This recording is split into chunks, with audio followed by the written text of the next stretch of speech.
ಎಲ್ಲರಿಗೂ ನಮಸ್ಕಾರ. ಈ ದಿನ 6ನೇ ಪಾಠವಾಗಿರ್ತಕ್ಕಂತಹ ಮೆರವಣಿಗೆ ಈ ಪಾಠದ ಬಗ್ಗೆ ಅಭ್ಯಾಸ ಮಾಡೋಣ. ಈ ಒಂದು ಪಾಠವನ್ನ ಯಾವ ಲೇಖಕರು ಬರೆದಿಲ್ಲ. ಇಲ್ಲಿ ಪಠ್ಯ ಪುಸ್ತಕ ರಚನಾ ಸಮಿತಿಯವರೇ ಈ ಒಂದು ಪಾಠವನ್ನ ನಿಮಗೆ ಇಟ್ಟಿರ್ತಕ್ಕಂಥದ್ದು. ಈ ಪಾಠದ ಹೆಸರು ಮೆರವಣಿಗೆ. ಅಂದ್ರೆ ಇದು ಒಂದು ಸಾರ್ವಜನಿಕ ಕಾರ್ಯಕ್ರಮ. ಇದು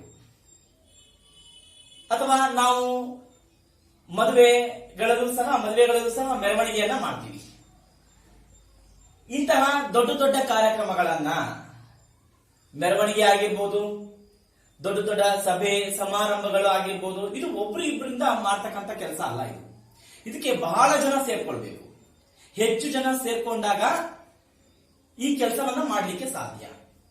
ಅಷ್ಟೇ ಅಲ್ಲ, ಇಂತಹ ದೊಡ್ಡ ದೊಡ್ಡ ಕಾರ್ಯಕ್ರಮಗಳನ್ನ ಸಭೆ ಸಮಾರಂಭ ಮೆರವಣಿಗೆ ಮದುವೆ ಇಂತಹ ಯಾವುದೇ ದೊಡ್ಡ ದೊಡ್ಡ ಕಾರ್ಯಕ್ರಮಗಳನ್ನ ಮಾಡಬೇಕಾದ್ರೆ ಹಲವಾರು ದಿನಗಳಿಂದ ನಾವೇನ್ ಮಾಡ್ತಾ ಹೋಗ್ತೀವಿ, ಯೋಜನೆಯನ್ನ ಹಾಕೊಳ್ತೀವಿ, ರೂಪರೇಷೆಗಳನ್ನ ಸಿದ್ಧತೆ ಮಾಡ್ಕೊಳ್ತೀವಿ. 1 ತಿಂಗಳು ಅಥವಾ 2 ತಿಂಗಳು ಮುಂಚಿಂದನೇ ಏನೆಲ್ಲಾ ಮಾಡಬೇಕು ಅಂತ ಪಟ್ಟಿ ಮಾಡ್ತೀವಿ. ಎಷ್ಟು ಜನ ಬೇಕಿದಕ್ಕೆ ಕೆಲಸಕ್ಕೆ ಅನ್ನೋದನ್ನು ನೋಡ್ಕೊಳ್ತೀವಿ. ಹೀಗೆ ಹಲವಾರು ಜನ ಸೇರ್ಕೊಂಡು ಜವಾಬ್ದಾರಿಯುತವಾಗಿ ತಮ್ಮ ತಮ್ಮ ಕೆಲಸಗಳನ್ನ ಮಾಡಿದಾಗ ಮಾತ್ರ ಅಂತಹ ಕಾರ್ಯಕ್ರಮಗಳು ಸಭೆ ಸಮಾರಂಭಗಳು ಮೆರವಣಿಗೆಗಳು ಯಶಸ್ವಿ ಆಗ್ಲಿಕ್ಕೆ ಸಾಧ್ಯ. ನಿಮ್ಮ ಮನೆಗಳಲ್ಲಿ ಮದುವೆ ನೋಡಿರ್ಬೇಕು. ನೀವು ಮದುವೆಗಳನ್ನ ಮಾಡ್ತಾರೆ. ಆ ಮದುವೆಗಳಿಗೆ ಎಷ್ಟು ಯೋಜನೆ ಹಾಕೋತಾರೆ, ಎಷ್ಟು ದಿನದಿಂದ ಬಟ್ಟೆ ಅಂತ ತರಬೇಕು, ಸಾಮಾನು ಅಂತ ತರಬೇಕು, ಎಲ್ಲಾ ತಯಾರು ಮಾಡ್ಕೊಳ್ಬೇಕು. ಒಬ್ಬೊಬ್ರು ಒಂದೊಂದು ಏನ್ ಮಾಡ್ತಾರೆ, ಜವಾಬ್ದಾರಿಯನ್ನ ಹಂಚ್ಕೊಳ್ತಾರೆ. ಅವಾಗ ಮಾತ್ರ ಆ ಒಂದು ಕೆಲಸ ಆಗಿರ್ಬೋದು, ಒಂದು ಮದುವೆ ಆಗಿರ್ಬೋದು ಚೆನ್ನಾಗಿ ನಡೀಲಿಕ್ಕೆ ಸಾಧ್ಯ. ಈ ಪಾಠದಲ್ಲಿ ಊರಿನ ಜನ ಎಲ್ಲ ಸೇರ್ಕೊಂಡು, ಶಾಲೆ ಮಕ್ಕಳು, ಶಾಲೆ ಶಿಕ್ಷಕರು, ಯುವಕರು, ಯುವತಿಯರು, ಊರಿನ ಹಿರಿಯರು ಎಲ್ಲಾ ಸೇರ್ಕೊಂಡು ಮೆರವಣಿಗೆಯನ್ನ ಮಾಡ್ತಾ ಇದ್ದಾರೆ.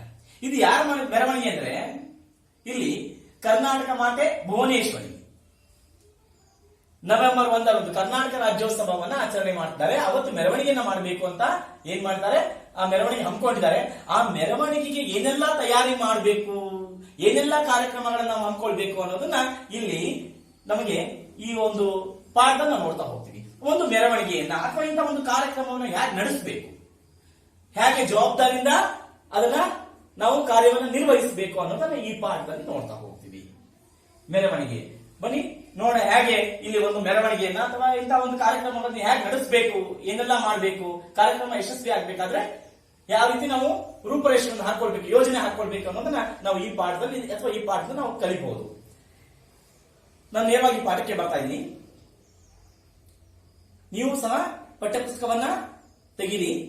ನಾನು ಓದ್ತಾ ಹೋಗ್ತೀನಿ, ನೀವು ನೋಡ್ಕೋತಾ ಹೋಗಿ. ಇಲ್ಲಿ ವ್ಯಾಕರಣಾಂಶಗಳನ್ನು ಬರೆದಿದ್ದೀನಿ, ಅದನ್ನು ಸಹ ನಿಮಗೆ ಹೇಳ್ತೀನಿ. ಅದೊಂದು ಭಾನುವಾರ ಶಾಲೆಯ ಬಾಗಿಲು ತೆರೆದಿತ್ತು. ವಿದ್ಯಾರ್ಥಿಗಳು, ಶಿಕ್ಷಕರು, ಯುವಕ ಯುವತಿಯರು, ಊರಿನ ಹಿರಿಯರು ಸೇರಿದರು. ಬರುವುದು ತಡವಾಯಿತಲ್ಲ ಎಂದು ಹಂಪಣ್ಣನು ಓಡಿ ಬಂದನು. ಎಲ್ಲರೂ ಶಾಲೆಯ ಅಂಗಳದ ಮರದ ಕೆಳಗೆ ಸೇರಿದರು. ಎಲ್ಲರೂ ಸೇರಿ ಒಂದು ಮೆರವಣಿಗೆಯನ್ನ ಮಾಡಬೇಕು ಅಂತ ಏನ್ ಮಾಡಿದ್ದಾರೆ, ಒಂದು ಕಾರ್ಯಕ್ರಮವನ್ನು ನಡೆಸಿಕೊಡ್ಬೇಕು ಅಂತ ಹೇಳಿ, ಮೆರವಣಿಗೆ ಮಾಡಬೇಕು ಅಂತ ಹೇಳಿ ನಿರ್ಧಾರ ಮಾಡಿದ್ದಾರೆ. ನಿರ್ಧಾರ ಮಾಡಬೇಕು ಅಂತ ಹೇಳಿದ್ರೆ ಯೋಜನೆ ಹಾಕೊಳ್ಬೇಕು. ಅದಕ್ಕೋಸ್ಕರ ಏನ್ ಮಾಡಿದ್ದಾರೆ, ಭಾನುವಾರ ಇಲ್ಲಿ ಹೇಳ್ತಾರೆ ಶಾಲೆಯ ಬಾಗಿಲು ತೆರೆದಿತ್ತು. ನೀವು ಅಂದ್ಕೊಂಡಿರ್ಬೋದು, ಭಾನುವಾರ ಯಾವತ್ತು ಶಾಲೆ ಏನಾಗಿರುತ್ತೆ, ಮುಚ್ಚಿರುತ್ತೆ, ಶಾಲೆ ರಜಾ ಇರುತ್ತೆ. ಯಾಕೆ ಶಾಲೆ ತೆರೆದಿತ್ತು ಅಂತ ಹೇಳ್ತಾರೆ ಇಲ್ಲಿ? ನಿಮ್ಮ ಶಾಲೆಗಳಲ್ಲೂ ಸಹ ನೀವು ಕೆಲವೊಮ್ಮೆ ಭಾನುವಾರ ಹೋಗಿದ್ದೀರಾ, ನೆನಪು ಮಾಡ್ಕೊಳ್ಳಿ. ಶಾಲೆಯ ವಸ್ತು ಪ್ರದರ್ಶನ ಇರ್ಬೋದು, ಎಲ್ಲಾ ಶಿಕ್ಷಕರು ಶಿಕ್ಷಕಿಯರು ನಿಮಗೆ ಕರೆದಿರ್ತಾರೆ, ಇಂತಹ ಸಮಯಕ್ಕೆ ಬನ್ನಿ ಅಂತ. ಶಾಲೆಯ ವಾರ್ಷಿಕೋತ್ಸವ ಇರ್ಬೋದು, ಅವತ್ತು ನಿಮಗೆ ಏನ್ ಮಾಡ್ತಾರೆ, ಅಭ್ಯಾಸವನ್ನ ಕೊಡ್ಬೇಕು ಅಂತ ಹೇಳ್ಬಿಟ್ಟು ಏನ್ ಮಾಡ್ತಾರೆ, ನಿಮಗೆ ಕರೆದಿರ್ತಾರೆ. ಅದೇ ರೀತಿ ಇಲ್ಲಿ ಭಾನುವಾರ ಆದ್ರೂ ಸಹ ಶಾಲೆ ತೆರೆದಿದ್ದು ಎಲ್ಲರೂ ಸೇರ್ಕೊಂಡಿದ್ದಾರೆ. ಯಾರ್ಯಾರು ಸೇರ್ಕೊಂಡಿದ್ದಾರೆ? ವಿದ್ಯಾರ್ಥಿಗಳು ಬಂದಿದ್ದಾರೆ, ಶಿಕ್ಷಕರು ಬಂದಿದ್ದಾರೆ, ಯುವಕ ಯುವತಿಯರು ಅಂದ್ರೆ ತರುಣ ತರುಣಿಯರು, ದೊಡ್ಡ ಮಕ್ಕಳು ಅಂತ ಕರಿತೀವಿ ಅವ್ರನ್ನ, ಊರಿನ ಹಿರಿಯರು ಸಹ ಸೇರಿದ್ರು. ಬರುವುದು ತಡವಾಯಿತಲ್ಲ ಎಂದು ಹಂಪಣ್ಣ ಓಡಿ ಬಂದ. ಹಂಪಣ್ಣನವಾಗ ಓಡಿ ಬರ್ತಾನೆ. ಎಲ್ಲರೂ ಶಾಲೆಯ ಅಂಗಳದ ಮರದ ಕೆಳಗೆ ಸೇರಿದರು ಅಂತ ಇದೆ. ಇಲ್ಲಿ ಒಂದು ವಿರುದ್ಧ ಪದ ಇದೆ, ತೆರೆ. ತೆರೆ ಅಂದ್ರೆ ಅದಕ್ಕೆ ವಿರುದ್ಧ ಪದ ಮುಚ್ಚು. ಇಲ್ಲಿ ಹಿರಿಯರು, ವಿರುದ್ಧ ಪದ ಕಿರಿಯರು ಅಂತ ಇದೆ. ತಡ ನೋಡಿ, ತಡ ಬೇಗ, ಇದೆಲ್ಲ ವಿರುದ್ಧ ಪದಗಳು. ಸರಿ, ಹಂಪಣ್ಣ ಓಡ್ ಬರ್ತಾನೆ. ಮುಂದೆ ನೋಡ್ತಾ ಹೋಗಿ. ಹಾಗೆ ಸಭೆ ಪ್ರಾರಂಭವಾಯಿತು. ಶಿಕ್ಷಕರು ಎಲ್ಲರನ್ನೂ ಸ್ವಾಗತಿಸಿದರು. ಶಿಕ್ಷಕಿಯರು ಸಭೆ ಕರೆದ ಉದ್ದೇಶವನ್ನು ತಿಳಿಸಿದರು. ಎಲ್ಲರೂ ಸಲಹೆ ಸೂಚನೆಗಳನ್ನು ನೀಡಿ ಸಹಕರಿಸಬೇಕು ಎಂದು ಕೋರಿದರು. ಮತ್ತೊಬ್ಬ ಶಿಕ್ಷಕರು ಆಗಬೇಕಾದ ಸಿದ್ಧತೆಗಳ ಪಟ್ಟಿಯನ್ನು ಓದಿದರು. ಇದರಂತೆ ಎಲ್ಲವೂ ಆಗಬೇಕಾಗಿದೆ. ದಯವಿಟ್ಟು ಎಲ್ಲರೂ ಸಕ್ರಿಯವಾಗಿ ಪಾಲ್ಗೊಳ್ಳಬೇಕು ಎಂದು ಮನವಿ ಮಾಡಿದರು. ಹಂಪಣ್ಣ ಆಯ್ತು ಸಾರ್ ಎಂದು ಕೂಗಿದನು. ಸಭೆ ಪ್ರಾರಂಭ ಆಯಿತು. ಯೋಜನೆ ಹಾಕೊಳ್ಬೇಕು, ಮೆರವಣಿಗೆ ನಡೆಸಬೇಕು ಅಂತ ಎಲ್ಲ ಸೇರ್ಕೊಂಡಿದ್ದಾರೆ. ವಿದ್ಯಾರ್ಥಿಗಳು, ಯುವಕ ಯುವತಿಯರು, ಶಿಕ್ಷಕರು, ಊರಿನ ಹಿರಿಯರು. ಸಭೆ ಪ್ರಾರಂಭವಾಗಿದೆ. ಶಿಕ್ಷಕರು ಎಲ್ಲರನ್ನೂ ಸ್ವಾಗತಿಸುತ್ತಾರೆ. ಒಬ್ಬ ಶಿಕ್ಷಕರು ಸೇರ್ಕೊಂಡಿರ್ತಾರೆ, ಆ ಸಭೆಯಲ್ಲಿ ಸೇರಿರ್ತಾರೆ, ಎಲ್ಲರನ್ನು ಸ್ವಾಗತ ಮಾಡ್ತಾರೆ. ಒಂದು ಸಭೆ ಅಂತ ಅನ್ಬೇಕಾದ್ರೆ ಒಂದು ಸ್ವಾಗತ ಅಂತ ಇರುತ್ತೆ, ಆಮೇಲೆ ವಂದನಾರ್ಪಣೆ ಅಂತ ಇರುತ್ತೆ, ಹೌದಾ? ಕೆಲವು ಸಲಹೆ ಸೂಚನೆಗಳನ್ನ ನೀಡ್ತಾರೆ, ಹಾಗೆ ಸ್ವಾಗತ ಮಾಡ್ತಾರೆ. ಶಿಕ್ಷಕಿಯರು ಸಭೆ ಕರೆದ ಉದ್ದೇಶವನ್ನು ಹೇಳ್ತಾರೆ. ಯಾಕೆ ಇವತ್ತು ನಾವು ಸಭೆ ಸೇರ್ಕೊಂಡಿದೀವಿ? ನಾವು ಒಂದು ಮೆರವಣಿಗೆನ ಮಾಡ್ಬೇಕಂತ ಅನ್ಕೊಂಡಿದೀವಿ, ಆದ್ದರಿಂದ ಸಭೆ ಸೇರ್ಕೊಂಡಿದೀವಿ ಅಂತ ಒಂದು ಸಭೆ ಸೇರಿದ ಉದ್ದೇಶವನ್ನ ಶಿಕ್ಷಕಿ ಹೇಳಿದ್ರು. ಎಲ್ಲರೂ ಸಲಹೆ ಸೂಚನೆಯನ್ನು ನೀಡಿ ಸಹಕರಿಸಬೇಕು ಎಂದು ಕೋರಿದರು. ಎಲ್ಲರೂ ಈ ಒಂದು ಮೆರವಣಿಗೆಗೆ ನಿಮ್ಮ ನಿಮ್ಮ ಸಲಹೆ ಸೂಚನೆಗಳನ್ನ ನಿಮಗೆ ನಿಮ್ಮ ಅಭಿಪ್ರಾಯಗಳನ್ನ ತಿಳಿಸಬೇಕು ಅಂತ ಕೋರಿದರು, ಕೇಳ್ಕೊಂಡ್ರು. ಮತ್ತೊಬ್ಬ ಶಿಕ್ಷಕರು ಆಗಬೇಕಾದ ಸಿದ್ಧತೆಗಳ ಪಟ್ಟಿಯನ್ನ ಓದಿದ್ರು. ಏನೆಲ್ಲಾ ತಯಾರಾಗಬೇಕು, ಏನೆಲ್ಲ ಕೆಲಸ ಆಗ್ಬೇಕು ಅಂತಕ್ಕಂಥ ಪಟ್ಟಿ ಬರ್ಕೊಂಡ್ ಬಂದಿದ್ರು. ಅದನ್ನು ಎಲ್ಲರ ಮುಂದೆ ಓದಿದ್ರು ಒಬ್ಬ ಶಿಕ್ಷಕರು. ಇದರಂತೆ ಎಲ್ಲವೂ ಆಗ್ಬೇಕಾಗಿದೆ, ಆದ್ದರಿಂದ ದಯವಿಟ್ಟು ಎಲ್ಲರೂ ಸಕ್ರಿಯವಾಗಿ ಪಾಲ್ಗೊಳ್ಳಬೇಕು. ಸಕ್ರಿಯವಾಗಿ ಅಂತ ಹೇಳಿದ್ರೆ ಚಟುವಟಿಕೆಯಿಂದ ನೀವೇ ಸೇರ್ಕೊಂಡು ಕೆಲಸವನ್ನ ಮಾಡಬೇಕು. ಯಾರು ಕರೆದ್ರೇನೋ ಬಿಟ್ರೇನೋ ನೀವೇ ಏನ್ ಮಾಡ್ಬೇಕು? ಖುದ್ದು ನೀವೇ ಬಂದು ಅದರಲ್ಲಿ ಭಾಗವಹಿಸಿ ಕಾರ್ಯಕ್ರಮದಲ್ಲಿ ನೀವು ಎಲ್ಲಾ ಚಟುವಟಿಕೆಯನ್ನು ನೋಡ್ಕೊಳ್ಬೇಕು. ಅದು ಸಕ್ರಿಯವಾಗಿ ಪಾಲ್ಗೊಳ್ಳಬೇಕು ಎಂದು ಮನವಿ ಮಾಡಿದರು, ಕೇಳ್ಕೊಂಡ್ರು. ಅವಾಗ ಹಂಪಣ್ಣನವ್ರ ಆಯ್ತು ಸಾರ್ ಅಂತ ಕೂಗ್ದ. ಈ ರೀತಿ ಎಲ್ಲ ತಯಾರು ಮಾಡ್ಕೊಂಡಿದ್ದಾರೆ. ಇಲ್ಲಿ ನಾವು ವ್ಯಾಕರಣಾಂಶ ನೋಡ್ಬೇಕು ಅಂತ ಹೇಳಿದ್ರೆ ಇಲ್ಲಿ ಪ್ರಾರಂಭ ಅಂತಕ್ಕಂಥ ಪದ ಇದೆ, ಅದಕ್ಕೆ ವಿರುದ್ಧ ಪದ ಮುಕ್ತಾಯ ಅಂತಕ್ಕಂಥದ್ದು. ಜೋಡಿ ಪದ ಸಲಹೆ ಸೂಚನೆ. ಸಭೆ ಅಂತ ಇದೆ, ಅದಕ್ಕೆ ತತ್ಸಮ ತದ್ಭವ ಸಭಾ. ತತ್ಸಮ ಅಂತ ಹೇಳಿದ್ರೆ ಸಂಸ್ಕೃತ ಪದ, ಅದರಿಂದ ಹುಟ್ಟಿದ್ದು ಕನ್ನಡ ಪದವಾಗಿ ಬಂದಿದ್ದು ಸಭಾ. ಸಭೆ ಸಭಾ, ಅಥವಾ ಇದರಿಂದ ಇದು ಬಂದಿದೆ. ಒಂದು ಸಂಸ್ಕೃತ ಪದ ಆಗಿರುತ್ತೆ, ಇನ್ನೊಂದು ಕನ್ನಡ ಪದವಾಗಿರುತ್ತೆ. ಸಂಸ್ಕೃತ ಅಂತ ಹೇಳಿದ್ರೆ ತತ್ಸಮ, ಅದರಿಂದ ಹುಟ್ಟಿದ್ದು. ತದ್ಭವ ಅಂದ್ರೆ ಅದು ಆ ಪದದಿಂದ ಬಂದಿದ್ದು ಅಂತ. ನಿಮ್ಗೆ ತರಗತಿಯಲ್ಲಿ ಇನ್ನು ಇದ್ರ ಬಗ್ಗೆ ಇನ್ನು ಪೂರ್ತಿ ಹೇಳ್ತೀನಿ, ಈಗ ಸಂಕ್ಷಿಪ್ತವಾಗಿ ಅಷ್ಟೇ ಹೇಳ್ತಾ ಇದ್ದೀನಿ.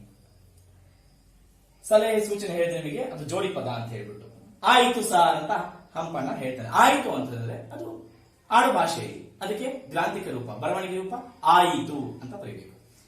ಶಿಕ್ಷಕರು ತಯಾರಿಸಿದ ಯೋಜನೆ, ಅವರ ಕಾಳಜಿ ಎಲ್ಲರಿಗೂ ಮೆಚ್ಚುಗೆ ಆಯಿತು. ಎಲ್ಲರೂ ಉತ್ಸುಕರಾದರು. ತಾವು ಯಾವ ಕೆಲಸ ಮಾಡುವುದು ಎಂದು ಯೋಚಿಸಿದರು. ಸಂಗಡಿಗರೊಂದಿಗೆ ಮಾತನಾಡಿಕೊಳ್ಳಲು ಶುರು ಮಾಡಿದರು. ಸ್ವಲ್ಪ ಸಮಯದ ಅನಂತರ ಮಾತುಗಳು ಕಡಿಮೆಯಾದವು. ಆಗ ಊರಿನ ಹಿರಿಯರೊಬ್ಬರು ಯಾರು ಯಾರು ಯಾವ ಯಾವ ಸಿದ್ಧತೆಗಳನ್ನು ನಿರ್ವಹಿಸುತ್ತೀರಿ ಹೇಳಿರಿ ಎಂದರು. ಸರಿ, ಎಲ್ಲರೂ ತಮ್ಮಲ್ಲೇ ಮಾತಾಡ್ಕೊಳ್ತಾರೆ. ಆಮೇಲೆ ಶಿಕ್ಷಕರು ತಾವು ತಯಾರಿಸಿದ ಯೋಜನೆ ಬಗ್ಗೆ ಹೇಳ್ಕೊತಾರೆ. ಮಾತಾಡ್ಕೊಂಡು ಆದ್ಮೇಲೆ ಹಿರಿಯರೊಬ್ಬರು ಇಲ್ಲಿ ಏನ್ ಮಾಡ್ತಾರೆ, ಯಾರ್ಯಾರು ಯಾವ ಕೆಲಸ ಮಾಡ್ತಾರೆ ಹೇಳಿ ಅಂತ ಹೇಳ್ಬಿಟ್ಟು ಕೇಳ್ತಾರೆ. ಇಲ್ಲಿ ಹಿರಿಯರೊಬ್ಬರು ಅಂತಕ್ಕಂಥ ಪದ ಬರ್ತಿದ್ದೀನಿ, ಬಿಡಿಸಿ ಬಂದಾಗ ಹಿರಿಯರು ಪ್ಲಸ್ ಒಬ್ಬರು, ಹಿರಿಯರೊಬ್ಬರು ಲೋಪಸಂಧಿ ಆಗುತ್ತೆ. ಯಾಕಂದ್ರೆ ಪೂರ್ವ ಪದದ ಕೊನೆಯ ಸ್ವರ ಉ ಬಿಟ್ಟು ಹೋಗುತ್ತೆ.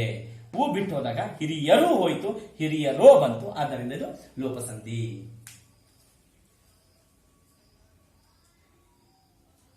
ಕ್ರೀಡಾ ಮಂತ್ರಿ ಯಾರೇ ಯಾವ ಕೆಲಸ ನೀವು ಹಂಚ್ಕೋತಾರೆ ಹೇಳಿ ಅಂದಾಗ ಕ್ರೀಡಾ ಮಂತ್ರಿಯಾಗಿದ್ದ ಹಬೀಬ್ ವಾದ್ಯದ ಜವಾಬ್ದಾರಿಯನ್ನು ನಮ್ಮ ತರಗತಿಯವರು ನಿರ್ವಹಿಸುತ್ತಾರೆ ಎಂದನು. ವಾದ್ಯದ ಜವಾಬ್ದಾರಿಯನ್ನ ಅವ್ರ ತರಗತಿಯವರು ತಗೊಳ್ತಾರಂತೆ. ಜವಾಬ್ದಾರಿ ವಿರುದ್ಧ ಪದ ಬೇಜವಾಬ್ದಾರಿ.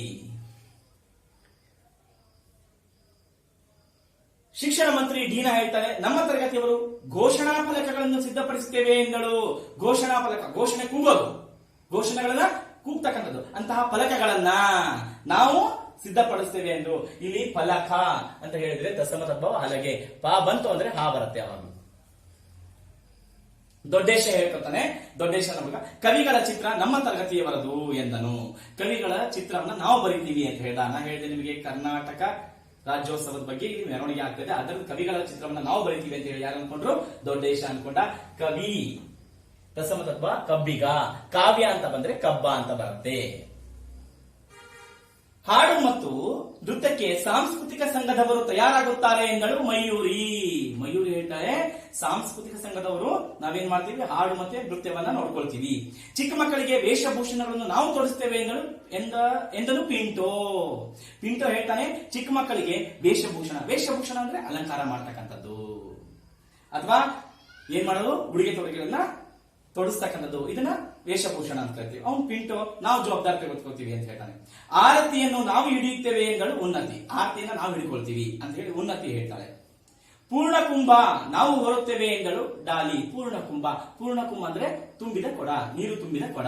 ಇದನ್ನ ಒಳ್ಳೊಳ್ಳೆ ಕಾರ್ಯಕ್ರಮಗಳಲ್ಲಿ, ಮಂಗಳ ಕಾರ್ಯಕ್ರಮಗಳಲ್ಲಿ, ಶುಭ ಕಾರ್ಯಕ್ರಮಗಳಲ್ಲಿ ಏನ್ ಮಾಡ್ತಾರೆ, ಒಳ್ಳೆಯ ಕಾರ್ಯಕ್ರಮಗಳಲ್ಲಿ, ಉದಾಹರಣೆ ಮದುವೆ ಆಗಿರಬಹುದು, ಸಭೆ ಸಮಾರಂಭಗಳಾಗಿರ್ಬೋದು, ಅಂತಹ ಸಮಯದಲ್ಲಿ ಹೆಣ್ಮಕ್ಳು ಏನ್ ಮಾಡ್ತಾರೆ, ತಮ್ಮ ತಲೆ ಮೇಲೆ ನೀರು ತುಂಬಿದ ಕೊಡವನ್ನು ಇಟ್ಕೊಂಡು ಬರ್ತಾರೆ. ಅದನ್ನ ಪೂರ್ಣಕುಂಭ ಅಂತ ಕರಿತೀವಿ. ಅದನ್ನ ನಾವು ಎತ್ಕೋತೀವಿ ಅಂತ ಡಾಲಿ ಹೇಳ್ತಾರೆ. ಮಂಟಪದ ಅಲಂಕಾರ ನಮಗಿರಲಿ ಅಂತ ಹೇಳಿ ಯುವಕ ಸಂಘದವರು, ಊರಿನ ಯುವಕ ಸಂಘ ತರಣರು, ಅವರು ಅದನ್ನ ವಹಿಸಿಕೊಂಡ್ರು. ಕೋಲಾಟ ಮತ್ತು ಡೊಳ್ಳು ಕುಣಿತ ನಾವು ಮಾಡ್ತೇವೆ ಎಂದು ಯುವತಿ ಮಂಡಳಿಯವರು ಹೇಳ್ತಾರೆ. ಕೋಲಾಟ ಮತ್ತೆ ಡೊಳ್ಳು ಕುಣಿತ ನಾವು ಜವಾಬ್ದಾರಿ ತಗೊಳ್ಕೊಳ್ತೀವಿ ಅಂತ ಯುವತಿ ಅಂದ್ರೆ ಯುವಕ, ಯುವಕಿ ಬರಿಬಾರ್ದು, ಯುವತಿ, ತರುಣಿಯರು ಅಂತ ಅರ್ಥ. ಎಲ್ಲೆಡೆ ತೋರಣ ಹಾಕಿಸುವ ಮತ್ತು ಎಲ್ಲರಿಗೂ ಉಪಹಾರ ಕೊಡಿಸುವ ಜವಾಬ್ದಾರಿಯನ್ನ ಊರಿನ ಹಿರಿಯರು ವಹಿಸಿಕೊಂಡರು. ಎಲ್ಲರಿಗೂ ತಿಂಡಿ, ಉಪಹಾರ ಅಂದ್ರೆ ತಿಂಡಿ ಅಂತ ಹೇಳಿ, ಮತ್ತೆ ತೋರಣ ಹಾಕಿಸುವ. ತೋರಣ ಅಂತ ಹೇಳಿ ಎಲ್ಲಾ ಕಡೆ ಏನ್ ಮಾಡುದು, ನಾವು ಮಾವಿನೆಲ್ಲ ಹಾಕಲ್ವಾ ಏನ್ ಕಾರ್ಯಕ್ರಮ ಇದ್ದಾಗ, ಹಾಗೆ ಎಲ್ಲಾ ಕಡೆಗೆ ನಾವು ತೋರಣ ಹಾಕ್ತೀವಿ ಅಂತ ಹೇಳ್ಬಿಟ್ಟು ಊರಿನ ಹಿರಿಯರು ಆ ಜವಾಬ್ದಾರಿಯನ್ನು ವಹಿಸಿಕೊಂಡ್ರು. ಹೀಗೆ ಎಲ್ಲರೂ ಒಂದೊಂದು ಜವಾಬ್ದಾರಿ ವಹಿಸ್ಕೊತಾರೆ. ಇಲ್ಲಿ ಸಭೆ ಸಮಾರಂಭ ಅಂತಕ್ಕಂಥದ್ದು ಜೋಡಿ ಪದ, ಊರು ಕೇರಿ ಅಂತಕ್ಕಂಥ ಜೋಡಿ ಪದ. ಇಲ್ಲಿ ಅಲಂಕಾರ ನಿರಾಲಂಕಾರ ಇದು ವಿರುದ್ಧ ಪದ. ಹೀಗೆ ಎಲ್ಲರೂ ಒಂದು ಜವಾಬ್ದಾರಿ ವಹಿಸ್ಕೊಳ್ತಾರೆ. ನಾ ಹೇಳಿದೆ ನಿಮಗೆ, ಕ್ರೀಡಾ ಮಂತ್ರಿ ಹಬೀಬಾ ಅವನೇನ್ ಮಾಡ್ದ, ವಾದ ಜವಾಬ್ದಾರಿಯನ್ನ, ಡೀನಾ ಫಲಕಗಳ ಜವಾಬ್ದಾರಿಯನ್ನ, ದೊಡ್ಡೇಶ ಕವಿಗಳ ಜವಾಬ್ದಾರಿಯನ್ನ, ಮತ್ತೆ ಸಾಂಸ್ಕೃತಿಕ ಜವಾಬ್ದಾರಿ ಮತ್ತೆ ಸಂಘ ನೃತ್ಯ ಮತ್ತು ಹಾಡಿನ ಜವಾಬ್ದಾರಿಯನ್ನ ಮಯೂರಿ, ಚಿಕ್ಕ ಮಕ್ಕಳಿಗೆ ವೇಷಭೂಷಣಗಳನ್ನ ತೊಡಸ್ತೀವಿ ಅಂತ ಪಿಂಟೋ, ಆರತಿಯನ್ನ ನಾವು ಹಿಡಿತೀವಿ ಅಂತ ಹೇಳಿ ಉನ್ನತಿ ಒಪ್ಕೊಂಡ್ಲು, ಪೂರ್ಣಕುಂಭವನ್ನ ನಾವು ಹೊರತೇವೆ ಅಂತ ಡಾಲಿ ಹೇಳಿದ್ಲು, ಮಂಟಪದ ಅಲಂಕಾರ ನಾವು ಮಾಡ್ತೀವಿ ಅಂತ ಯುವಕ ಸಂಘದವರು, ಅದೇ ರೀತಿ ಕೋಲಾಟ ಮತ್ತೆ ಡೊಳ್ಳು ಕುಣಿತ ಜವಾಬ್ದಾರಿಯನ್ನ ನಾವು ವಹಿಸ್ಕೋತೀವಿ ಅಂತ ಯುವತಿ ಮಂಡಳಿಯವರು ಹೇಳ್ತಾರೆ. ಎಲ್ಲಾ ಕಡೆಗೂ ತೋರಣ ಹಾಕಿಸ್ತೀವಿ ಅಂತ ಹೇಳಿ, ಮತ್ತೆ ಉಪಹಾರ ತಿಂಡಿ ವ್ಯವಸ್ಥೆ ನಾವು ಮಾಡಿಸಿ ಅಂತ ಊರಿನ ಹಿರಿಯರು ಒಪ್ಕೊಳ್ತಾರೆ. ತಳಿರು ತೋರಣ ಇದು ಜೋಡಿ ಪದ. ಇದು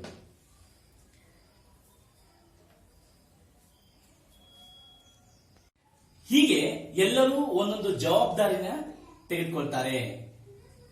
ಅಂತಹ ಜವಾಬ್ದಾರಿನ ತೆಗೆದುಕೊಂಡಾಗ ಮಾತ್ರ ಇಂತಹ ಮೆರವಣಿಗೆ ಮತ್ತೆ ಇನ್ನಿತರ ಕಾರ್ಯಕ್ರಮಗಳನ್ನ ನಾವು ಯಶಸ್ವಿಯಾಗಿ ನಡೆಸ್ಕೊಡ್ಬಹುದು ಅಂತ ಈ ಪಾಠದಲ್ಲಿ ನಮಗೆ ತೋರಿಸ್ಕೊಡ್ತಾ ಇದ್ದಾರೆ. ಎಲ್ಲರೂ ಒಂದೊಂದು ಜವಾಬ್ದಾರಿಯನ್ನ ಅವರೇ ಹಂಚ್ಕೊಂಡ್ರು. ನಾ ಹೇಳಿದೆ ಯಾವ ಜವಾಬ್ದಾರಿ ಅಂತ, ಅದು ನೆನ್ಪಿಟ್ಕೊಳ್ಳಿ, ಯಾಕಂದ್ರೆ MCQ ನಲ್ಲಿ ಕೇಳ್ತಾರೆ ಬಹು ಆಯ್ಕೆಯ ಪ್ರಶ್ನೆಯಲ್ಲಿ.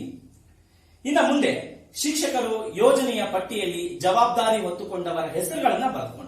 ಯಾರ್ಯಾರು ಯಾವ್ಯಾವ ಜವಾಬ್ದಾರಿ ತೆಗೆದುಕೊಂಡಲ್ಲ, ಯಾರ್ಯಾರು ಯಾವ ಜವಾಬ್ದಾರಿ ತೆಗೆದುಕೊಂಡಿದಾರೋ ಅವ್ರ ಹೆಸರುಗಳನ್ನ ಅಲ್ಲಿ ಬರ್ಕೊಳ್ತಾರೆ.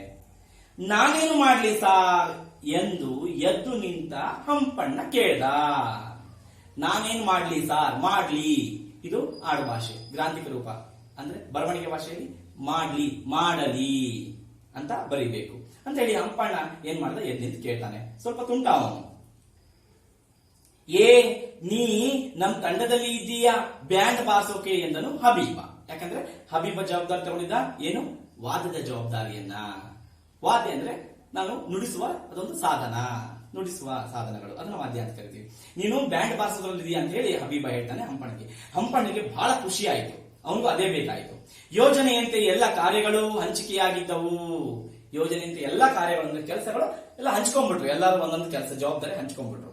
ಶಿಕ್ಷಕರು ಸಂತಸಗೊಂಡರು. ಶಿಕ್ಷಕರಿಗೆ ಬಹಳ ಖುಷಿ ಆಯಿತು. ಪ್ರತಿಯೊಂದು ತಂಡದ ಬಳಿಗೆ ತೆರಳಿ ಸೂಚನೆಗಳನ್ನು ನೀಡಲು ಪ್ರಾರಂಭಿಸಿದರು.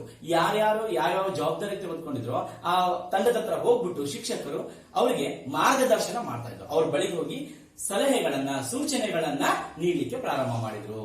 ನೀವು ಹೇಗೆ ಅದನ್ನ ಹಮ್ಮಿಕೊಳ್ಬೇಕು, ವಾದ್ಯದಲ್ಲಿ ಎಷ್ಟು ಜನ ಇರಬೇಕು, ವಾದ್ಯ ತಂಡದಲ್ಲಿ ಯಾವ ರೀತಿ ಫಲಕಗಳನ್ನ ಬರೀಬೇಕು, ಫಲಕಗಳು ಎಷ್ಟು ದೊಡ್ಡದಿರ್ಬೇಕು ಅಥವಾ ಸಣ್ಣದಾಗಿರ್ಬೇಕು, ಅಕ್ಷರಗಳನ್ನು ಹೇಗೆ ಬರೀಬೇಕು, ಈ ರೀತಿ ಮಕ್ಕಳಿಗೆ ಏನು ಜವಾಬ್ದಾರಿ ತೆಗೆದುಕೊಂಡಲ್ಲ ಆ ಮಕ್ಕಳಿಗೆ ಸಲಹೆ ಸೂಚನೆಗಳನ್ನ ನೀಡಲಿಕ್ಕೆ ಪ್ರಾರಂಭ ಮಾಡ್ತಾರೆ. ಮೊದಲನೇ ತಂಡ ಯಾವುದು? ಹಬೀಬಾ ತೆಗೆದುಕೊಂಡಲ್ಲ, ಅದು ವಾದ್ಯ ತಂಡ. ಅಲ್ಲಿಗೆ ಬರ್ತಾರೆ ಶಿಕ್ಷಕರು. ಮೊದಲ ತಂಡ ವಾದ್ಯದವರದ್ದು. ಹಬೀಬ್, ನಿಮ್ಮ ತಂಡದಲ್ಲಿ 10 ಜನರಿರಲಿ. ವಾದ್ಯ ತಂಡದಲ್ಲಿ ಎಷ್ಟಿರಬೇಕು? 10 ಜನ ಇರಬೇಕು. 10 ಅಂತಕ್ಕಂಥದ್ದು ಸಂಖ್ಯಾವಾಚಕ ಪದ. ಬೇಸ್ ಡ್ರಮ್ ಮತ್ತು ಸೈಡ್ ಡ್ರಮ್ ಬಾರಿಸಲು ಒಬ್ಬೊಬ್ಬರಿರಲಿ. 10 ಜನದಲ್ಲಿ ಒಬ್ರು ಸೈಡ್ ಡ್ರಮ್ ಬಾರಿಸಬೇಕು, ಇನ್ನೊಬ್ರು ಬೇಸ್ ಡ್ರಮ್ ದೊಡ್ಡ ಡ್ರಮ್ ಅನ್ನ ಬಾರಿಸಬೇಕು ಅಂತ ಹೇಳಿದ್ರು. ತುತ್ತೂರಿ, ತಾಳ ಇತ್ಯಾದಿಗಳಿಗೆ ಇಬ್ಬಿಬ್ಬರಿರಲಿ. ತಾಳ ಮತ್ತು ತುತ್ತೂರಿಯನ್ನು ಬಾರಿಸೋದಕ್ಕೆ ಇಬ್ಬಿಬ್ಬರು ಇರಬೇಕು. ಎಲ್ಲರೂ ಒಂದೇ ರೀತಿಯ ವಸ್ತ್ರ ಧರಿಸಿರಬೇಕು ನಿಮ್ಮ ತಂಡದವರು, ವಾದ್ಯ ತಂಡದವರು ಅಂತ ಹೇಳ್ತಾರೆ ಶಿಕ್ಷಕರು. ತುತ್ತೂರಿಯವರು ಮುಂದೆ ಇದ್ದು ಒಂದೊಂದೇ ಹೆಜ್ಜೆ ಹಾಕಬೇಕು. ಒಂದೊಂದೇ ಹೆಜ್ಜೆ ಹಾಕಬೇಕು.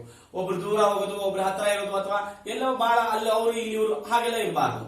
ಒಂದೊಂದೇ ಹೆಜ್ಜೆ, ಎಲ್ಲರೂ ಒಂದೊಂದೇ ಹೆಜ್ಜೆ ಹಾಕೋತಾ ಹೋಗ್ಬೇಕು. ಒಂದೇ ವೇಗದಲ್ಲಿ ಸಾಗಬೇಕು. ಒಂದೇ ವೇಗದಲ್ಲಿ ಹೋಗ್ಬೇಕು.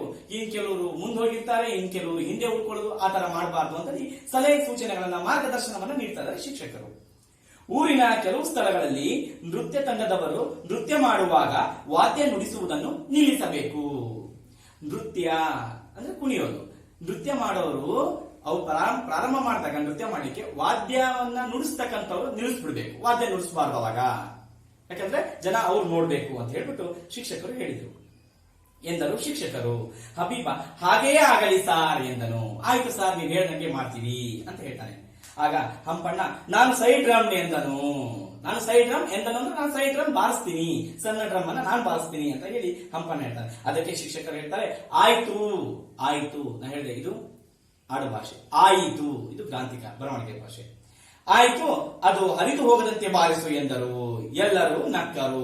ಆಯ್ತಪ್ಪ, ನೀನೇ ಬಾರಿಸು, ಆದ್ರೆ ಅದು ಹರಿದು ಹೋಗದಂತೆ ಬಾರಿಸು. ಹರಿಬಾರ್ದು, ಹೆಂಗ್ ಬೇಕಾದಂಗೆ ಬಡಿಬೇಡ, ಅದನ್ನ ಹರಿಬೇಡ, ಹರಿದು ಹೋಗದಂತೆ ಬಾರಿಸು ಅಂತ ಹೇಳ್ಬಿಟ್ಟು ಶಿಕ್ಷಕರು ಹೇಳ್ತಾರೆ. ಅವಾಗೆಲ್ಲರೂ ನಗ್ತಾರೆ.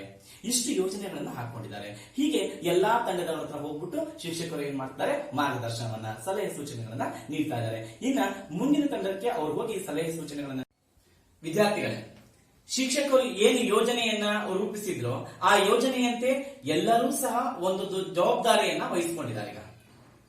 ಈಗ ಶಿಕ್ಷಕರು ಯಾರ್ಯಾರು ಯಾವ್ಯಾವ ಜವಾಬ್ದಾರಿ ವಹಿಸಿಕೊಂಡಿದ್ದಾರೋ ಅವ್ರ ಹತ್ರ ಹೋಗಿ ಸಲಹೆ ಮತ್ತು ಸೂಚನೆಗಳನ್ನು ನೀಡ್ತಾ ಇದ್ರು.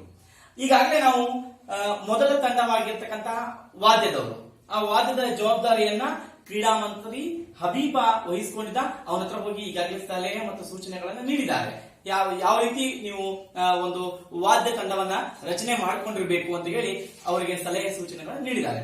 ಇನ್ನ ಮುಂದೆ ಶಿಕ್ಷಕರು ಎರಡನೆಯ ತಂಡ ಅವ್ರ ಹತ್ರ ಹೋಗ್ಬಿಟ್ಟು ಯಾವ ರೀತಿ ಸಲಹೆ ಸೂಚನೆಗಳನ್ನ ಕೊಡ್ತಾರೆ ಅನ್ನೋದನ್ನ ನಾವು ಪಾಠದಲ್ಲಿ ನೋಡ್ತಾ ಹೋಗೋಣ. ನೀವು ಸಹ ಪಠ್ಯ ಪುಸ್ತಕವನ್ನು ತೆಗಿರಿ, ನಾನು ಓದ್ತಾ ಹೋಗ್ತೀನಿ, ಅದನ್ನು ನೋಡ್ತಾ ಹೋಗಿ. ಈಗ ಎರಡನೆಯ ಸಿದ್ಧತೆ, ಘೋಷಣಾ ಫಲಕಗಳು. ಡೀನಾ, ನಿಮ್ಮ ತರಗತಿಯರಲ್ಲವೇ? 8 ರಿಂದ 12 ಜನರಿರಲಿ. ಪ್ರತಿಯೊಬ್ಬರ ಕೈಯಲ್ಲೂ ಒಂದೊಂದು ಫಲಕವಿರಲಿ. ಅವು 2 ಅಡಿ ಉದ್ದ, 1 ಅಡಿ ಅಗಲ ಇರಲಿ. ಫಲಕಗಳನ್ನು ಗಟ್ಟಿಯಾದ ರಟ್ಟಿನಿಂದ ತಯಾರಿಸಿರಿ. ಕೋಲಿಗೆ ಭದ್ರವಾಗಿ ಕಟ್ಟಿರಬೇಕು. ಫಲಕಗಳು ಸಿದ್ಧವಾದ ಮೇಲೆ ಏನು ಬರೆಯಬೇಕೆಂದು ಹೇಳುತ್ತೇವೆ. ನೀವು ವಾದ್ಯದವರ ಹಿಂದೆ ಹಿಂದೆ ಹೆಜ್ಜೆ ಹಾಕಬೇಕು. ಎಲ್ಲರೂ ಒಂದೇ ರೀತಿಯ ಉಡುಪು ಧರಿಸಿರಿ. ಹಾಗೆಯೇ ಅಲಂಕಾರವೂ ಕೂಡ ಇರಲಿ, ಆಗಬಹುದೇ ಎಂದರು ಶಿಕ್ಷಕರು. ಈಗ ಎರಡನೇ ತಂಡವಾಗಿರ್ತಕ್ಕಂತಹ ಯಾವುದು? ಘೋಷಣಾ ಫಲಕಗಳು. ಅದರ ಜವಾಬ್ದಾರಿಯನ್ನ ಡೀನಾ ವಹಿಸಿಕೊಂಡಿರ್ತಾಳೆ. ಅವ್ರ ಹತ್ರ ಹೋಗ್ತಾರೆ ಶಿಕ್ಷಕರು, ಹೋಗ್ಬಿಟ್ಟು ಹೇಳ್ತಾರೆ, ಇದರಲ್ಲಿ 8 ರಿಂದ 12 ಜನ ಇರಬೇಕು ಅಂತ ಹೇಳ್ತಾರೆ. ಆಮೇಲೆ ಪ್ರತಿಯೊಬ್ಬರ ಕೈಯಲ್ಲೂ ಒಂದೊಂದು ಫಲಕವಿರಲಿ ಅಂತಾನು ಹೇಳ್ತಾರೆ. ಪ್ರತಿಯೊಬ್ಬರ ಕೈಯಲ್ಲೂ ಒಂದೊಂದು ಫಲಕ ಇಟ್ಕೊಂಡಿರ್ಬೇಕು ಎಲ್ಲಾರು ಅಂತ ಹೇಳ್ತಾರೆ. ಇಲ್ಲೊಂದು ಪದ ಇದೆ, ಫಲಕ ಅಂತಕ್ಕಂಥದ್ದು. ಇಲ್ಲಿ ನೋಡಿ, ಫಲಕ, ಫಲಕವಿರಲಿ. ಇದು ಸಂಧಿಗಳನ್ನು ಮಾಡಬೇಕಾದ್ರೆ ಇಂತಹ ಪದ ಕೊಟ್ಟಾಗ ನೋಡಿ ಬಿಡಿಸ್ಕೊಳ್ಬೇಕಾದ್ರೆ ಫಲಕ ಪ್ಲಸ್ ಇರಲಿ, ಇದು ಪೂರ್ವ ಪದ, ಇದು ಉತ್ತರ ಪದ. ನಾನು ಈಗಾಗಲೇ ನಿಮಗೆ ವ್ಯಾಕರಣದಲ್ಲಿ ಹೇಳಿದ್ದೀನಿ, ಇದು ಪೂರ್ವ ಪದ, ಉತ್ತರ ಪದ. ಇಲ್ಲೂ ವಾವಾವಿವಿ ಇಲ್ಲ, ಇಲ್ಲೂ ವಾವಾವಿವಿ ಇಲ್ಲ. ಹೊಸದಾಗಿ ಬಂದ್ರೆ ಫಲಕ ಪ್ಲಸ್ ಇರಲಿ, ಫಲಕವಿರಲಿ, ಇಲ್ಲಿ ವಿ ಬಂದಾಗ ಕೂಡಿಸ್ಕೊಂಡಾಗ ವಿ ಬಂತಂದ್ರೆ ಅದು ವಕಾರಾಗಮ ಸಂಧಿ. ಇನ್ನೂ ಒಂದು ಪದ ಇದೆ, ಪ್ರತಿಯೊಬ್ಬರ ಅಂತಿದೆ. ಪ್ರತಿ ಪ್ಲಸ್ ಒಬ್ಬರ, ಇಲ್ಲೂ ಯಾ ಇಲ್ಲ, ಇಲ್ಲೂ ಯಾ ಇಲ್ಲ, ಯಾಕಾರ ಬಂದಿಲ್ಲ. ಕೂಡಿಸ್ಕೊಂಡಾಗ ಪ್ರತಿ ಪ್ಲಸ್ ಒಬ್ಬರ, ಪ್ರತಿಯೊಬ್ಬರ, ನೋಡಿ ಯೋ ಬಂತು. ಸೊ ಅದನ್ನು ಯಕಾರಾಗಮ ಸಂಧಿ ಅಂತ ಕರಿತೀವಿ. ವಾ ಬಂದ್ರೆ ವಕಾರಾಗಮ, ಯಾ ಬಂದ್ರೆ ಯಕಾರಾಗಮ ಸಂಧಿ. ಪ್ರತಿಯೊಬ್ಬರ ಕೈಯಲ್ಲೂ ಒಂದೊಂದು ಫಲಕವಿರಲಿ ಅಂತ ಹೇಳಿದ್ರು. ಅವು ಹೇಗಿರ್ಬೇಕಂತೆ? 2 ಅಡಿ ಉದ್ದ, 1 ಅಡಿ ಅಗಲ ಇರಬೇಕು, ಮತ್ತೆ ಗಟ್ಟಿಯಾದ ರಟ್ಟಿನಿಂದ ತಯಾರಿಸಬೇಕು. ಯಾಕಂದ್ರೆ ಹಿಡ್ಕೊಂಡಾಗ ಅದು ಅಲ್ಲಾಡಬಾರ್ದು, ಗಾಳಿಗೆ ಭದ್ರವಾಗಿ ಕೋಲಿಗೆ ಕಟ್ಟಿರ್ಬೇಕು ಅಂತ ಹೇಳ್ತಾರೆ. ಮತ್ತೆ ಫಲಕಗಳು ಸಿದ್ಧವಾದ್ಮೇಲೆ ಏನ್ ಬರಿಬೇಕು ಅಂತ ನಾನು ಹೇಳ್ತೀನಿ, ಆಮೇಲೆ ಬರಿವಂತ್ರಿ ಅಂತ ಶಿಕ್ಷಕರು ಹೇಳಿದ್ರು. ಮತ್ತೆ ನೀವು ವಾದ್ಯದವರ ಹಿಂದೆ ಹಿಂದೆ ಹೆಜ್ಜೆ ಹಾಕಬೇಕು, ವಾದ್ಯದವರು ಮುಂದೆ ಇರಬೇಕು, ನೀವು ಹಿಂದೆ ಹಿಂದೆ ಇರಬೇಕು ಅಂತ ಹೇಳ್ತಾರೆ. ಹಿಂದೆ ಹಿಂದೆ ಇದು ದ್ವಿರುಕ್ತಿ ಪದ. ಒಂದು ಪದ 2 ಸಾರಿ ಬರುತ್ತೆ. ದ್ವಿ ಅಂದ್ರೆ 2, ಉಕ್ತಿ ಅಂದ್ರೆ ಹೇಳುವುದು. ಒಂದು ಪದವನ್ನು 2 ಬಾರಿ ಹೇಳುವುದೇ ದ್ವಿರುಕ್ತಿ ಅಂತ ಕರಿತೀವಿ. ವಿದ್ಯಾರ್ಥಿಗಳೇ, ಕೆಲವೊಮ್ಮೆ ಇಲ್ಲೂ ಸಹ ಒಂದು ಪದ 2 ಸಾರಿ ಬರುತ್ತೆ, ಅದು ದ್ವಿರುಕ್ತಿ ಆಗಲ್ಲ. ಅದೇನಾಗತ್ತೆ ಅಂದ್ರೆ ಅದನ್ನ ಅನುಕರಣಾವ್ಯಯ ಅಂತ ಕರಿತೀವಿ. ಅನುಕರಣಾವ್ಯಯ ಅದು 1 2 ತೋರಿಸ್ಬಿಡ್ತೀನಿ ಅಷ್ಟೇ ನಿಮಗೆ ಉದಾಹರಣೆಯಾಗಿ. ಅನುಕರಣಾವ್ಯಯ ಪದಗಳು ಅಂತ ಉದಾಹರಣೆ, ಧಗ ಧಗ ಅಂತ ಇದೆ ಒಂದು ಪದ. ಇನ್ನೊಂದು ಢಣ ಢಣ, ಢಣ ಢಣ. ಇನ್ನೊಂದು ಬಹಳ ಸುಲಭವಾಗಿರ್ತಕ್ಕಂಥದ್ದು ಕುಹು ಕುಹು, ಕುಹು ಕುಹು. ನೋಡಿ, ಇಂತಹ ಪದಗಳಿದಾವಲ್ಲ, ಇದನ್ನ ಅನುಕರಣಾವ್ಯಯ ಪದಗಳು ಅಂತ ಕರಿತೀವಿ. ಇವು ಸಹ 2 ಸಾರಿ ಹೇಳ್ತೀವಿ, ಇದನ್ನೂ ಸಹ 2 ಸಾರಿ ಹೇಳ್ತೀವಿ. ಹಾಗಾದ್ರೆ ದ್ವಿರುಕ್ತಿಗೂ ಅನುಕರಣ ಬೇಕು.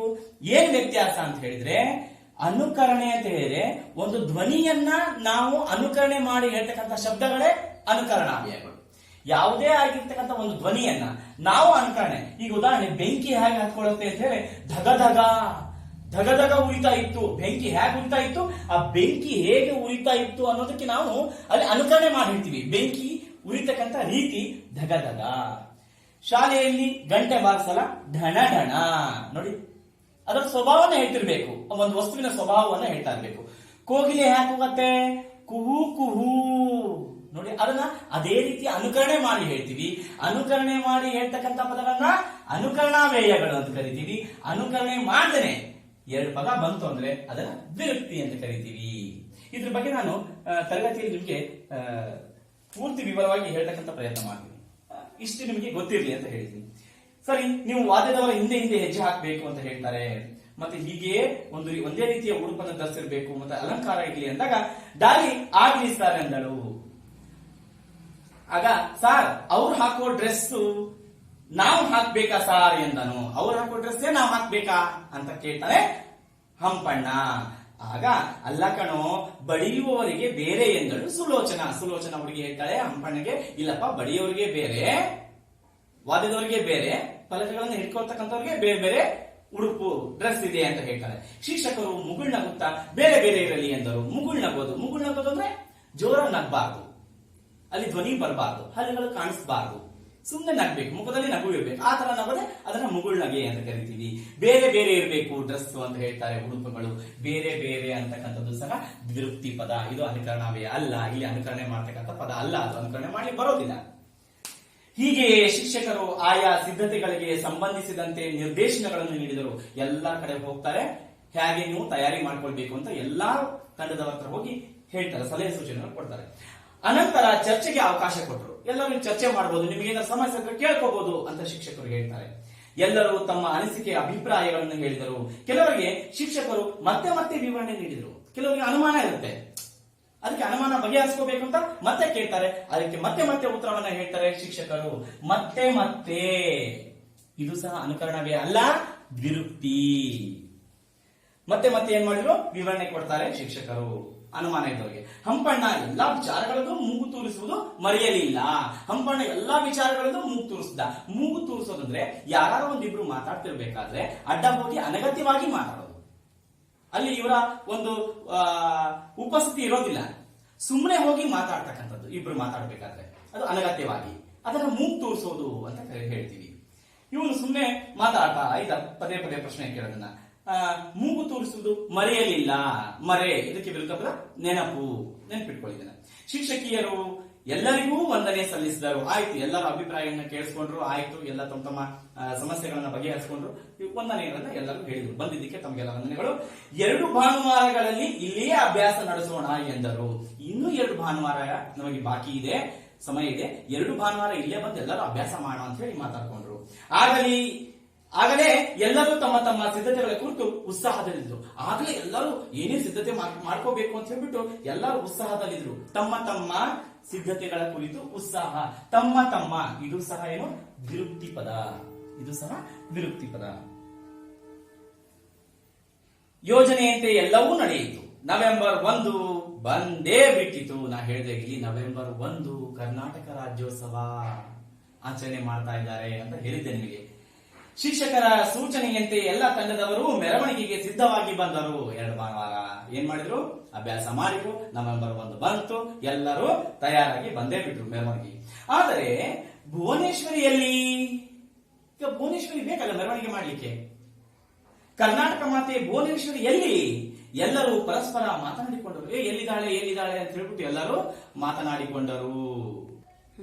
ಎಲ್ಲರೂ ಮಾತನಾಡ್ಕೊಳ್ತಾರೆ, ಎಲ್ಲಿ ಎಲ್ಲಿ ಅಂತ ಹುಡುಕ್ತಾರೆ. ನೋಡುತ್ತಿದ್ದಂತೆಯೇ ಮುಚ್ಚಿದ ಅಧ್ಯಾಪಕರ ಕೊಠಡಿಯ ಬಾಗಿಲು ತೆರೆಯಿತು. ಅಧ್ಯಾಪಕರ ಕೊಠಡಿಯ ಬಾಗಿಲು, ಅಧ್ಯಾಪಕರು ಕೂತ್ಕೊಳ್ತಾರಲ್ಲ ಅಲ್ಲಿಂದ ಒಂದು ಹುಡುಗಿ ಬರ್ತಾಳೆ, ಅವಳೇ ಭುವನೇಶ್ವರಿ. ಬಾಗಿಲು ತೆರೆಯಿತು. ನೋಡುತ್ತಿದ್ದಂತೆಯೇ, ನೋಡು ಇದು ಸಹ ವಿರುಕ್ತಿ ಪದ. ಇದು ವಿದ್ಯಾರ್ಥಿಗಳ ಹಾಗೂ ಅಧ್ಯಾಪಕರ ಮೆಚ್ಚಿನ ಹಸೀನಾ ಕರ್ನಾಟಕ ಮಾತೆ ಭುವನೇಶ್ವರಿಯಾಗಿ ಕೊಠಡಿಯಿಂದ ಹೊರಬಂದು ರಥವೇರಿ ನಿಂತಳು. ನೋಡಿ, ಎಲ್ಲರ ಮೆಚ್ಚಿನ, ಇಲ್ಲಿ ವಿದ್ಯಾರ್ಥಿಗಳ ಮತ್ತು ಶಿಕ್ಷಕರ ಮೆಚ್ಚಿನ, ಬಹಳ ಒಳ್ಳೆ ಹುಡುಗಿ ಅಂತ ಎಲ್ಲರೂ ಇಷ್ಟಪಡ್ತಾ ಇರ್ತಾರೆ. ಅಂತಹ ಹಸೀನಾ ಏನ್ ಮಾಡಿದ್ರು? ಹಸೀನಾ ಅನ್ನೋ ಹುಡುಗಿ ಕರ್ನಾಟಕ ಮಾತೆಯ ಒಂದು ಉಡುಪನ್ನ ಧರಿಸಿ ಭುವನೇಶ್ವರಿಯಾಗಿ ಕೊಠಡಿಯಿಂದ ಹೊರಗೆ ಬರ್ತಾಳೆ. ರಥವೇರಿ ನಿಂತಳು. ರಥವೇರಿ ಮೆರವಣಿಗೆ ಮಾಡಿಕೊಳ್ಳಕ್ಕೆ ಎಲ್ಲಾ ಸಿದ್ಧತೆಗಳನ್ನ ಮಾಡಿರ್ತಾರೆ. ಆ ರಥ ಏರ್ಕೊಂಡು ಅಲ್ಲಿ ನಿಂತ್ಕೊಳ್ತಾಳೆ. ಯಾರು? ಹಸೀನಾ. ಇಲ್ಲಿ ರಥವೇರಿ ಇದೆ. ರಥ ಪ್ಲಸ್ ಏರಿ ರಥವೇರಿ. ಇಲ್ಲೂ ವಾವ ವಿವಿ ಬಂತು, ವಾಕಾರ ಬಂತು, ವಕಾರಾಗಮ ಸಂಧಿ. ರಥವೇರಿ ನಿಂತಳು. ಮೆರವಣಿಗೆ ಹೊರಟಿತು. ಎಲ್ಲರೂ ಕರ್ನಾಟಕ ಮಾತೆ ಭುವನೇಶ್ವರಿಗೆ ಜಯವಾಗಲಿ ಎಂದರು. ಘೋಷಣೆಗಳನ್ನು ಕೂಗಲಿಕ್ಕೆ ಪ್ರಾರಂಭ ಮಾಡಿದ್ರು. ಕರ್ನಾಟಕ ಮಾತೆ ಭುವನೇಶ್ವರಿಗೆ ಜಯವಾಗಲಿ ಅಂತ ಹೇಳಿ ಎಲ್ಲರೂ ಏನ್ ಮಾಡಿದ್ರು? ಘೋಷಣೆಗಳನ್ನ ಕೂಗ್ತಾ ಇದ್ರು. ಇಲ್ಲಿ ಜಯವಾಗಲಿ ಅಂತಕ್ಕಂಥ ಪದ ಇದೆ. ಜಯ ಪ್ಲಸ್ ಆಗಲಿ, ಜಯವಾಗಲಿ. ವಾಕಾರ ಬಂತು ಅಂದ್ರೆ ವಕಾರಾಗಮ ಸಂಧಿ. ಯಾ ಬಂದ್ರೆ ಯಕಾರಾಗಮ, ವಾ ಬಂದ್ರೆ ವಕಾರಾಗಮ ಸಂಧಿ. ಎಲ್ಲರೂ ಏನ್ ಮಾಡಿದ್ರು? ಜಯವಾಗಲಿ ಎಂದರು. ಎಂತಹ ಅಪೂರ್ವ ದೃಶ್ಯ ನೋಡಲು 2 ಕಣ್ಣುಗಳು ಸಾಲವು. ಎಂತಹ ಅಪೂರ್ವ ದೃಶ್ಯ, ಎಲ್ಲೂ ನೋಡದೇ ಇರತಕ್ಕಂಥ ದೃಶ್ಯ, ನಾವೆಲ್ಲೂ ನೋಡೇ ಇಲ್ಲ ಅಂತಹ ದೃಶ್ಯವನ್ನ ಅಪೂರ್ವ ದೃಶ್ಯ, ಎಂದೂ ಕಾಣದ, ಎಲ್ಲೂ ನೋಡದ ದೃಶ್ಯವನ್ನ ಅದನ್ನ ಅಪೂರ್ವ ದೃಶ್ಯ ಅಂತ ಕರಿತೀವಿ. ಅದನ್ನ ಜನ ಹೇಳ್ತಾರಂತೆ ಮಾತಾಡ್ಕೊಂಡು, 2 ಕಣ್ಣುಗಳು ಸಾಲವು, ನಮಗೆ ನೋಡ್ಲಿಕ್ಕೆ 2 ಕಣ್ಣುಗಳು ಸಾಲ್ತಾ ಇಲ್ಲ. ಅಂತಹ ಒಂದು ಸರಿಯಾಗಿ ಅಷ್ಟು ಚೆನ್ನಾಗಿ ಅವಳು ಏನಾಗಿದ್ದಾಳೆ? ರೆಡಿಯಾಗಿ ಬಂದಿದ್ದಾಳೆ. ಯಾರು? ಹಸೀನಾ ಅನ್ನೋ ಹುಡುಗಿ ಕರ್ನಾಟಕ ಮಾತೆ ಭುವನೇಶ್ವರಿ ಆಗಿ ಬಂದಿದ್ದಾಳೆ. ನೋಡ್ಲಿಕ್ಕೆ ಭುವನೇಶ್ವರಿ ತರನೇ ಇದ್ದಾಳೆ. ನಮಗೆ 2 ಕಣ್ಣು ಸಾಲ್ತಾ ಇಲ್ಲ, ಇನ್ನೂ ಹೆಚ್ಚಿನ ಕಣ್ಣು ಬೇಕೇನೋ ಅಂತ ಅರ್ಥ ಅಷ್ಟೇ. ಇಲ್ಲಿ 2 ಕಣ್ಣು ಸಾಲ್ತಾ ಇಲ್ಲ ಅಂತಕ್ಕಂಥ ಮಾತನ್ನ ಜನ ಹೇಳ್ತಾರೆ. ಅಷ್ಟೇ ಅಲ್ಲ, ಯಾವ ದಸರೆಗೂ ಕಡಿಮೆ ಇಲ್ಲ ಎಂದು ಜನರು ಮಾತನಾಡುತ್ತಿದ್ದರು. ಯಾವ ದಸರೆಗೂ ಕಮ್ಮಿ ಇಲ್ಲ, ದಸರಾ ಹಬ್ಬದ ತರ ಇತ್ತು ಅನ್ನೋ ರೀತಿಯಲ್ಲಿ ಮಾತಾಡ್ತಾರೆ. ಕೆಲವರಿಗೆ ಮಾತೇ ಹೊರಡಲಿಲ್ಲ, ಏನ್ ಮಾತಾಡ್ಬೇಕು ಅಂತಾನೆ ಗೊತ್ತಿಲ್ಲ. ಹಾಗೆಯೇ ಮೂಕ ಪ್ರೇಕ್ಷಕರಾಗಿ ಸುಮ್ಮನೆ ನೋಡ್ತಾ ಇದ್ರು. ಅಷ್ಟು ಆಶ್ಚರ್ಯ, ಅಷ್ಟು ಬೆರಬಿತ್ತು ಜನರಲ್ಲಿ. ಇನ್ನು ಕೆಲವರು ಅಬ್ಬಬ್ಬಾ, ಆಶ್ಚರ್ಯ ಸೂಚಕ ಚಿಹ್ನೆ ಇದೆ. ಆಶ್ಚರ್ಯ ಸೂಚಕ ಚಿಹ್ನೆ ನಿಮ್ಗೆ ಹೇಳಿದ್ದೀನಿ ನಾನು ಕೆಲವು ಪಾಠದಲ್ಲಿ. ಇದನ್ನ ಆಶ್ಚರ್ಯ ಸೂಚಕ ಚಿಹ್ನೆ ಅಂತ ಕರಿತೀವಿ, ಅಥವಾ ಭಾವ ಸೂಚಕ ಚಿಹ್ನೆ. ಅಬ್ಬಬ್ಬಾ ಎಂದು ಬೆರಗಾದರು, ಆಶ್ಚರ್ಯಪಟ್ಟರು ಎಲ್ಲರೂ. ಹಂಪಣ್ಣನಿಗೆ ಎಲ್ಲರೂ ತನ್ನನ್ನು ನೋಡಬೇಕೆಂಬ ಆಸೆ. ಅವನಿಗೆ ಬ್ಯಾಂಡ್ ಬಾರಿಸ್ತಾನೆ, ಎಲ್ಲರೂ ನನ್ನನ್ನೇ ನೋಡ್ಬೇಕು ಅಂತಕ್ಕಂಥ ಆಸೆ ಕೆಲವರಿಗಿರುತ್ತೆ. ಹೊಸ ಡ್ರೆಸ್ ಹಾಕೊಂಡಾಗ, ಹೊಸ ಉಡುಪನ್ನು ಹಾಕೊಂಡಾಗ ನನ್ನ ನೋಡ್ಬೇಕು, ಚೆನ್ನಾಗಿದೆ ಅಂತ ಹೇಳ್ಬೇಕು. ಇವನು ಬಾರಿಸ್ತಾನೆ, ಎಲ್ಲರೂ ನನ್ನನ್ನೇ ನೋಡ್ಬೇಕು ಅಂತಕ್ಕಂಥ ಆಸೆ ಇತ್ತು. ವಿವಿಧ ಭಂಗಿಯಲ್ಲಿ ಬ್ಯಾಂಡ್ ಬಾರಿಸಿದ. ವಿವಿಧ ಭಂಗಿಯಲ್ಲಿ, ವಿವಿಧ, ವಿಧ ವಿಧ ವಿವಿಧ, ಇದು ಪದ. ವಿವಿಧ ಅಂದಾಗ ಬಿಡಿಸ್ಕೊಂಡಾಗ ವಿಧ ವಿಧ, ಇದು ವಿರುಕ್ತಿ ಪದ ಆಗತ್ತೆ. ಇನ್ ಕೆಲವು ಉದಾಹರಣೆಗಳು ಸೇರೇನು? ಹಚ್ಚ ಹಸಿರು ಅಂತೀವಿ. ಹಸಿರು ಹಸಿರು ಹಚ್ಚ ಹಸಿರು. ಹೌದಾ? ಮೊಟ್ಟ ಮೊದಲು, ಮೊದಲು ಮೊದಲು, ಮೊಟ್ಟ ಮೊದಲು, ಈ ರೀತಿ ಬಂದ್ರು ಸಹ ದ್ವಿರುಕ್ತಿ ಪದಗಳು ಅವೆಲ್ಲ. ಬೀಗುತ್ತಾ ಹೆಜ್ಜೆ ಹಾಕಿದನು. ಬೀಗುತ್ತಾ ಅಂದ್ರೆ ಖುಷಿಯಾಗಿ ಹೆಜ್ಜೆ ಹಾಕಿದ. ಭವ್ಯ ಮೆರವಣಿಗೆ ವಿಜೃಂಭಣೆಯಿಂದ ಸಾಗಿದೆ. ಭವ್ಯ ಅಂದ್ರೆ ಸುಂದರವಾದ ಮೆರವಣಿಗೆ, ವಿಜೃಂಭಣೆಯಿಂದ ಅಂದ್ರೆ ವೈಭವದಿಂದ ಸಾಗ್ತಾ ಇತ್ತು, ಹೋಗ್ತಾ ಇತ್ತು ರಸ್ತೆಯಲ್ಲಿ. ತಾಯಿ ಭುವನೇಶ್ವರಿಯ ಭವ್ಯತೆಗೆ ಜನರೆಲ್ಲ ಕೈ ಮುಗಿಯುತ್ತಿದ್ದಾರೆ. ಅವಳನ್ನೇ ತಾಯಿ ಭುವನೇಶ್ವರಿ ಅನ್ಕೊಂಡು ಎಲ್ಲರೂ ಕೈ ಮುಗಿತಾ ಇದ್ದಾರೆ. ಅಷ್ಟು ಚೆನ್ನಾಗಿ ನೋಡ್ಲಿಕ್ಕೆ ತಾಯಿ ಭುವನೇಶ್ವರಿ ತರನೇ ಅವಳು ಕಾಣ್ತಾ ಇದ್ದು ಹಸೀನಾ ಅನ್ನೋ ಹುಡುಗಿ. ಮನಸಾರೆ ನಮಿಸುತ್ತಿದ್ದಾರೆ, ಎಲ್ಲರೂ ನೆನೆಸ್ಕೊಳ್ತಾ ಇದ್ರು, ನಮಸ್ಕಾರ ಮಾಡ್ತಾ ಇದ್ರು. ತಾಯಿ ನಗುತ್ತಾ ಎಲ್ಲರನ್ನು ಹರಸುತ್ತಿದ್ದಳು. ಅವಳಿಗೆ ಕೈ ಮಾಡ್ಕೊಂಡು ಎಲ್ಲರಿಗೂ ಆಶೀರ್ವಾದವನ್ನ ಮಾಡ್ತಾಳೆ. ತಾನೇ ಭುವನೇಶ್ವರಿ ಏನು ಅಂತ ಒಂದು ಕಲ್ಪನೆ ಅವಳಿಗೂ ಇದೆ, ಅಂದ್ಕೊಂಡಿದ್ದಾಳೆ, ಜನರಿಗೂ ಇದೆ. ಅವ್ರು ಕೈ ಮುಗ್ತಾ ಇದ್ದಾರೆ, ಇವಳು ಹರಸ್ತಿದ್ದಾಳೆ, ಆಶೀರ್ವಾದವನ್ನ ಮಾಡ್ತಾ ಇದ್ದು. ಆ ರೀತಿ ಆ ಭಂಗಿಯಲ್ಲಿ ನಿಂತ್ಕೊಂಡಿದ್ಲು ಅಂತ. ಮೆರವಣಿಗೆ ಸಾಗಿದೆ, ಸಾಗಿದೆ, ಸಾಗುತ್ತಲೇ ಇದೆ, ಹಂಗೆ ಹೋಗ್ತಾ ಇತ್ತು ಊರೊಳಗಡೆ. ಎಲ್ಲ ಜನರು ಮೂಕ ಪ್ರೇಕ್ಷಕರಾಗಿ ನಿಂತ್ಕೊಂಡು ನೋಡ್ತಾ ಇದ್ರು. ವಿದ್ಯಾರ್ಥಿಗಳೇ, ನಾನು ಇಲ್ಲಿ ವ್ಯಾಕರಣಾಂಶಗಳನ್ನು ನಿಮ್ಗೆ ಹೇಳಿದ್ದೀನಿ. ಈ ಪಾಠ ನಿಮ್ಗೆ ಅರ್ಥ ಆಯ್ತು ಅನ್ಕೊಂಡಿದ್ದೀನಿ. ನಮಸ್ಕಾರ.